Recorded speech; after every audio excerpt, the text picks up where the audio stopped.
Ok, este va a ser un tema más que nada apologético, no tanto histórico, sobre el protestantismo. Y he elaborado esta presentación con una intención, y es saber identificar, según cada grupo, cada denominación, a qué tipo de protestantismo, a qué categoría de protestantismo corresponde para después saber cómo argumentar en contra. Esto es solamente como una introducción, algo muy básico. Si te interesa que después haga un video a profundidad sobre cada rama del protestantismo, por supuesto que lo haré. Esto es como una introducción.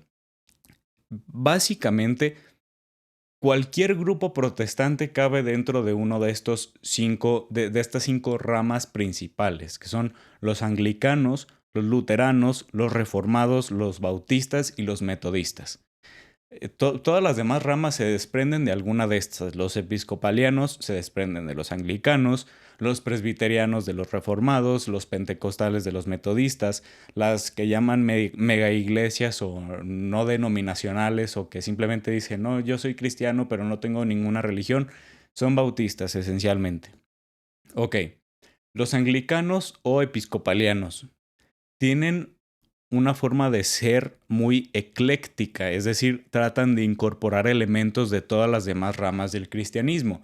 Los anglicanos, pues bueno, surgen a partir de las reformas del rey Enrique VIII, y se proponen a sí mismos como una vía media entre católicos y protestantes. Es decir, aseguran ser protestantes, creen todo lo que creen los protestantes, pero nos copian todo a nosotros y no nada más a nosotros, o sea, a diferentes tradiciones, o diferentes ramas del protestantismo les han copiado muchísimas cosas. Entonces, esa es como su característica principal. Hacen como cierta mezcla entre distintos elementos de otras denominaciones. Y en cuanto a las características más así fundamentales, estas las voy a presentar según cada rama. Sacramentos. Aquí es donde comienza ya la parte como más apologética, como para saber por dónde irnos al momento de debatir con respecto a ellos. También como para no caer en algún malentendido, y saber con mayor precisión dónde les podemos argumentar en contra. Ellos creen en los 7 sacramentos, pero creen que solamente 2 son cristológicos, o sea, instituidos por Cristo, que son el bautismo y la Eucaristía. Y creen en 5, o sea, que los otros 5 sacramentos, orden sacerdotal, matrimonio, penitencia, unción de los enfermos y reconciliación, ellos creen que esos son instituidos por la Iglesia basándose en las palabras de Cristo.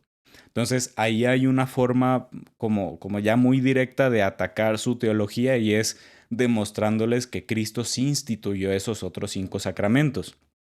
Porque, por ejemplo, si Cristo no instituyó el orden sacerdotal, entonces no hay sacramentos.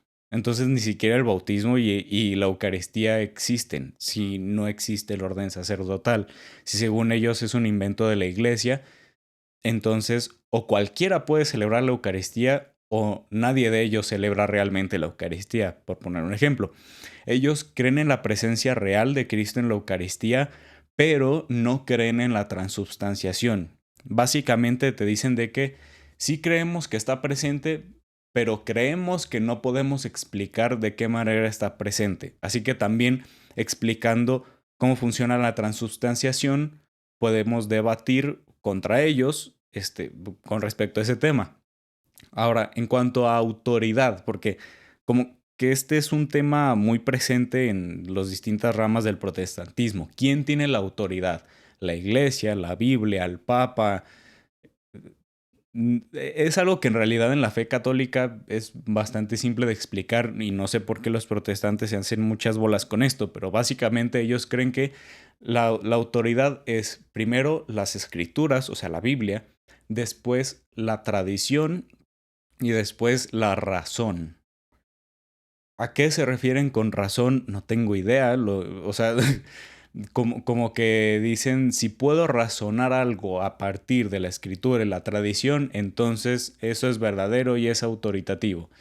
Lamentablemente, pues eso ha llevado a mucho progresismo dentro de esta rama anglicana, que aunque contradice las escrituras y contradice la tradición, buscan la forma de supuestamente razonar este tipo de ideas nuevas y progresistas y justificar que en realidad sí provienen de las escrituras y de la tradición. Así que ahí hay otro punto débil.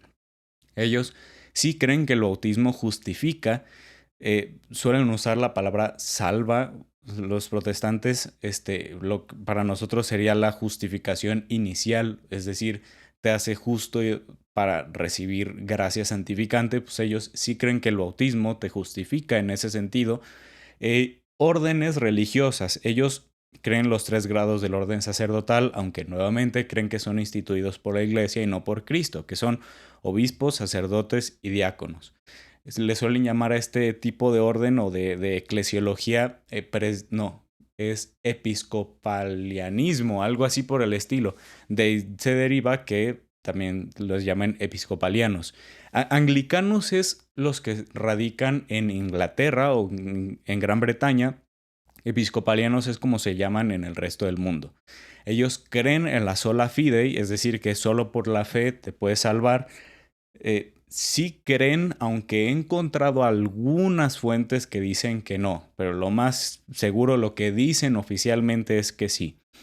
Creen en la sola escritura, es decir, que solamente lo que está en la Biblia es lo que hay que seguir. No, porque se incorporan algunos elementos de la tradición, no como creencia, pero sí como ritualmente, por así decirlo.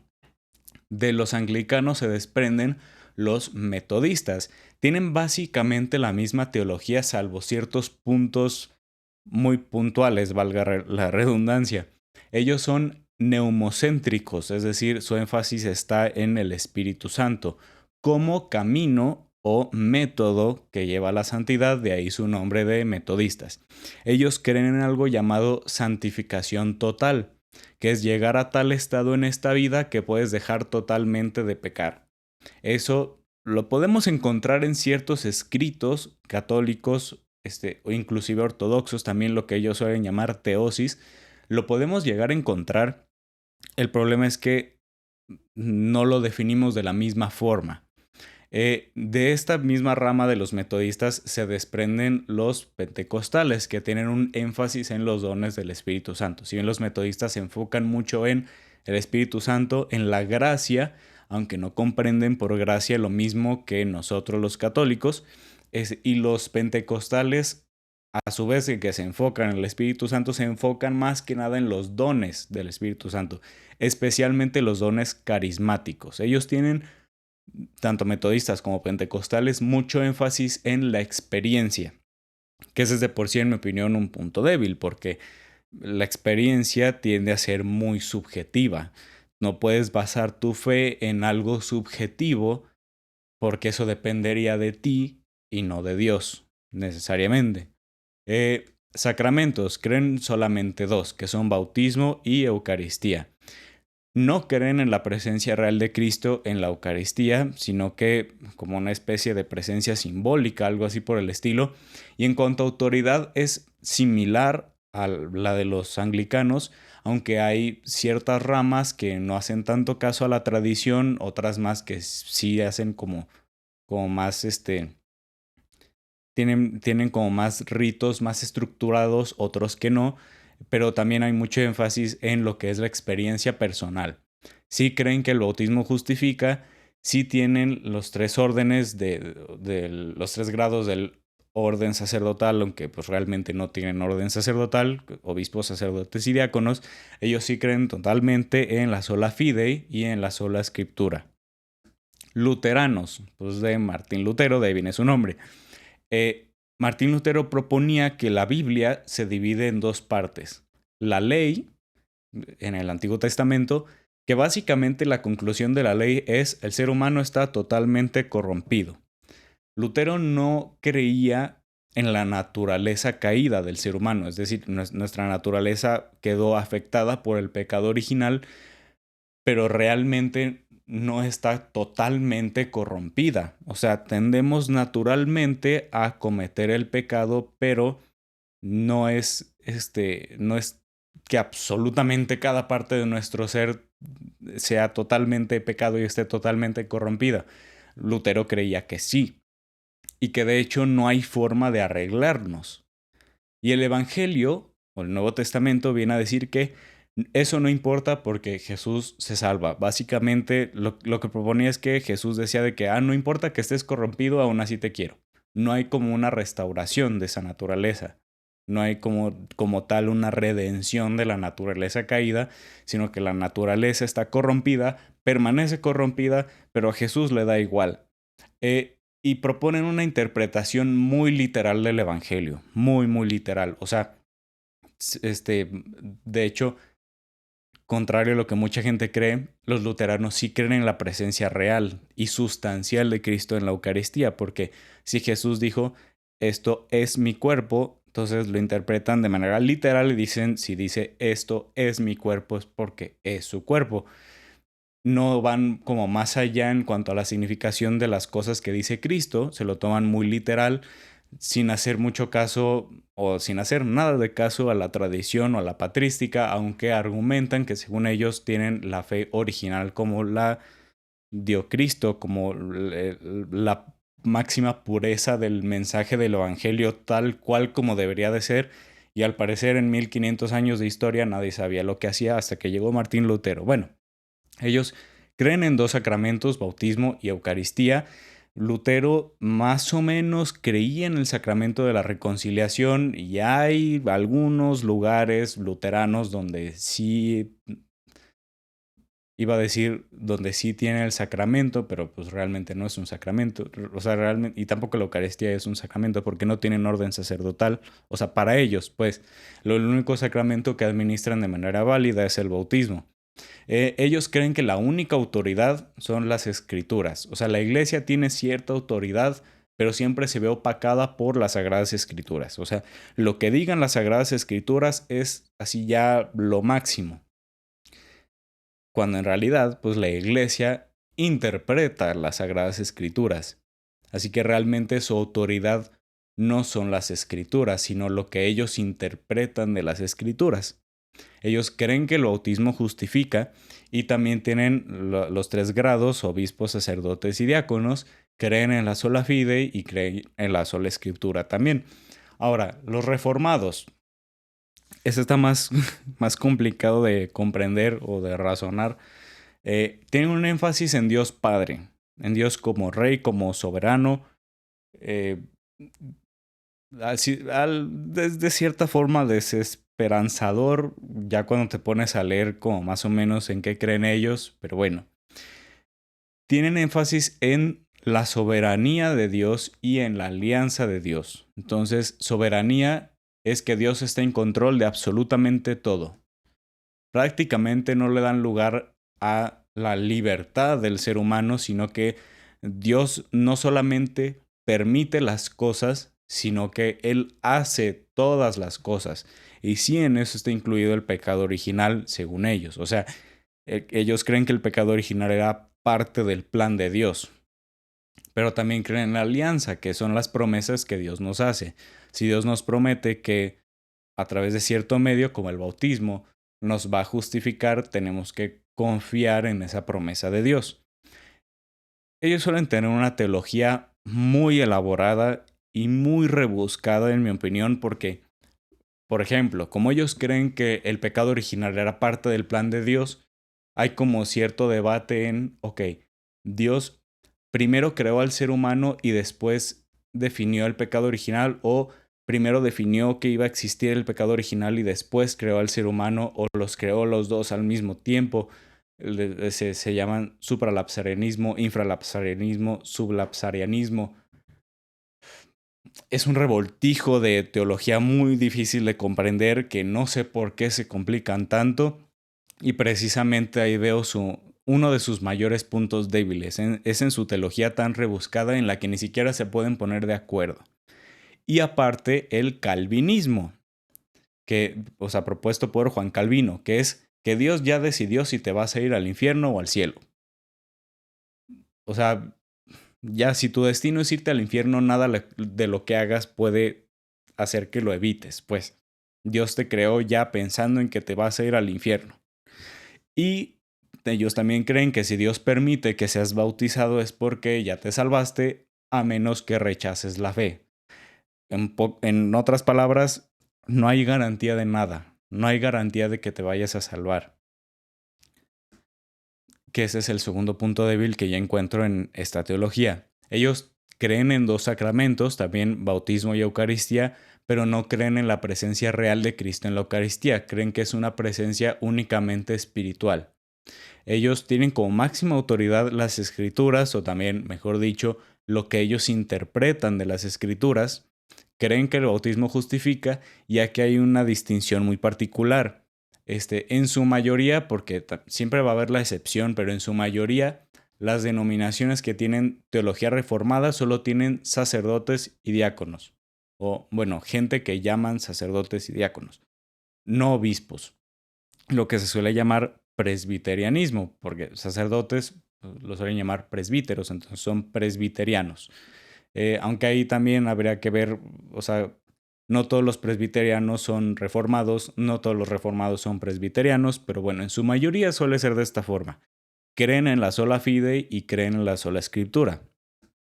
Los bautistas. Digamos que lo principal de esta rama es el nacer de nuevo. Es una, iba a decir religión, una denominación muy individualista. O sea, creen en la relación personal con Jesús. El bautismo, según ellos, no te hace cristiano, sino que tú declaras que eres cristiano cuando te bautizas. Es decir, primero te haces cristiano, primero conoces a Cristo y después, como para reafirmar eso, te bautizas. Esa es la razón por la cual no bautizan niños, porque un niño no puede tomar esa decisión, un niño pequeño, pues un bebé no puede tomar esa decisión, no puede tener esta relación personal con Cristo que ellos proponen. Para ellos los ritos, todo lo que es tal cual ritual, vale mucho menos que la relación personal que tienes con Jesús.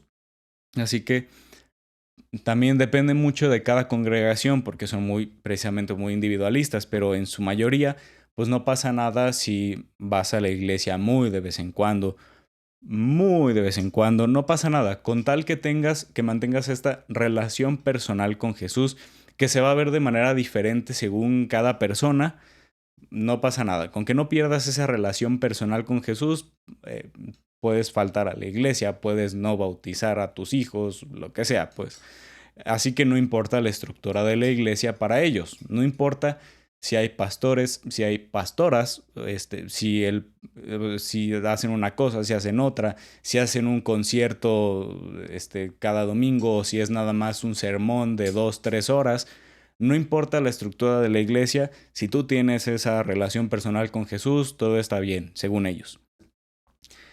Ellos no creen en ningún sacramento, creen en el bautismo y en la Eucaristía como ordenanzas de Jesús. He visto que usan como distintos nombres para definir esto. Lo que más vi es que se suele llamar ordenanzas, que son cosas que Jesús nos mandó a hacer, pero que no consideran como sacramentos. Es decir, no tienen como esta distinción entre validez, licitud, como reglas, pues varía muchísimo según cada congregación. No creen en la presencia real de Jesús en la Eucaristía y como máxima autoridad tienen nuevamente las escrituras, o más bien lo que ellos interpretan de las escrituras. Ellos no creen que el bautismo justifica, es decir, que te quita el pecado original, sino que es primero una conversión y después ya te bautizas. Las únicas órdenes que tienen es la de los pastores, o sea, como el líder pues espiritual de cada congregación. Por lo tanto, cada congregación o cada lugar se maneja más o menos de manera independiente. Hay ciertas convenciones donde se juntan como varios pastores, varios teólogos, bautistas, obviamente, y van como poniéndose de acuerdo con respecto a ciertas cosas, pero al final cada comunidad tiene muchísima libertad. También creen en la sola fide y en la sola escritura. Ok, ya vimos las distintas ramas del protestantismo, pero en concreto, ¿Qué es el protestantismo? ¿Qué es lo que hace que cierta doctrina o cierta comunidad, cierta denominación, como le quieran decir, sea protestante? Primero, la creencia en la Santísima Trinidad, en Cristo, y que la Biblia tiene más autoridad que la iglesia. Incluso si creen que la iglesia tiene cierta autoridad dada por Dios, siempre se ve opacada por la autoridad de la Biblia, o más bien de lo que ellos interpretan que hay en la Biblia, y que la salvación es por solo la gracia, solo la fe, solo en Cristo, solo acorde a las Escrituras, solo para gloria de Dios. Lo cual suena, o sea, esto de aquí, así aislado, suena bonito. El problema es que siempre que lo han intentado implementar, sale mal. Tarde o temprano termina fallando. Solo por la gracia, ok, pero cada quien interpreta algo diferente con respecto a qué es la gracia. Solo por la fe, pues bueno, también va a depender de qué interpretas por fe, porque una fe sin obras es una fe muerta. Y no siempre lo interpretan de esa forma. Solo en Cristo, pues sí, pero no siempre cumplen con lo que manda Cristo. Algunas de estas denominaciones permiten, por ejemplo, las uniones conyugales entre personas del mismo sexo, o el uso de anticonceptivos. Algunas así muy extremistas llegan a aprobar el aborto.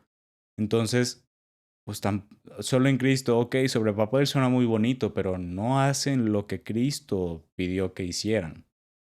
Solo acorde a las escrituras, pues más bien solo acorde a lo que ellos interpretan con las escrituras, porque cada quien interpreta una cosa diferente sobre el mismo pasaje o el mismo libro o la misma parábola de Jesús, y cada quien interpreta algo distinto. Entonces, ¿realmente es acorde a las escrituras? Solo para gloria de Dios.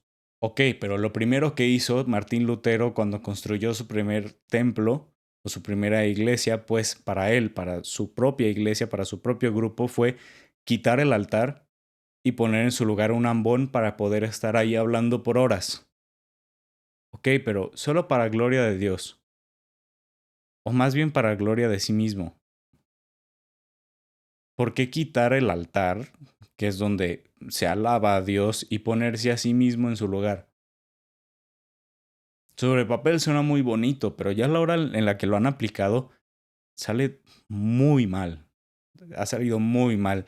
Por sus frutos los conoceréis, y los frutos de la mayoría de las denominaciones protestantes es que se han hecho muy liberales.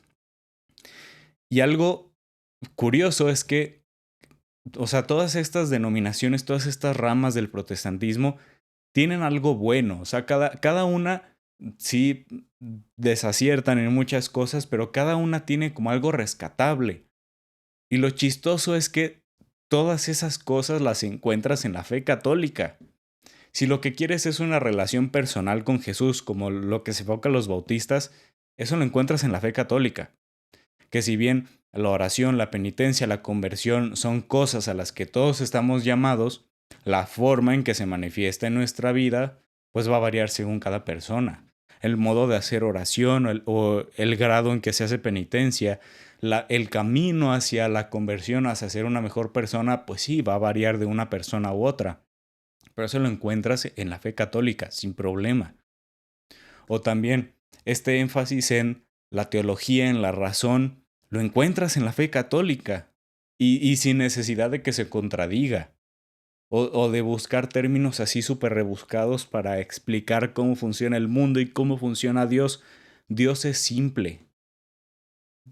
O sea, la simplicidad divina o sea, es como el centro de la teología católica.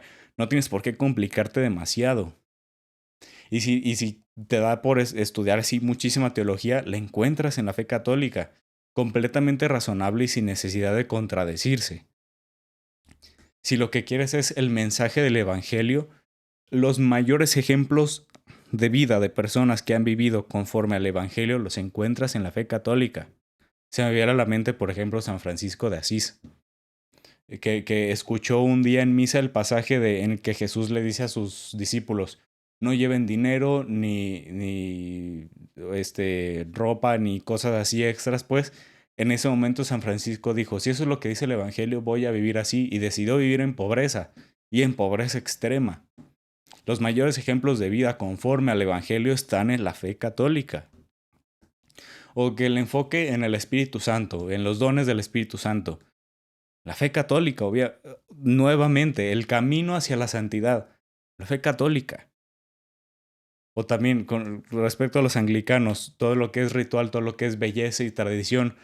La fe católica, nuevamente. Precisamente lo que distingue a los herejes es enfocarse en una sola cosa y todo lo demás dejarlo a un lado. Porque hereje significa el que escoge. Escogen una sola cosa, una sola verdad, y todo lo demás lo construyen alrededor de mentiras. Entonces cada una de estas ramas tiene algo que es verdadero, pero todo lo demás es una mentira. El único lugar donde encuentras todas esas verdades es en la fe católica. Espero que te haya gustado. Y si no, pues ni modo, o sea, no sé qué hacer. Pues si cometí alguna imprecisión con respecto a la información que dije en el video, por favor házmelo saber. Algún argumento que tengas, también tanto a favor como en contra de cualquiera de estas ramas del protestantismo, te invito a dejarlo en los comentarios y nos vemos en el siguiente video.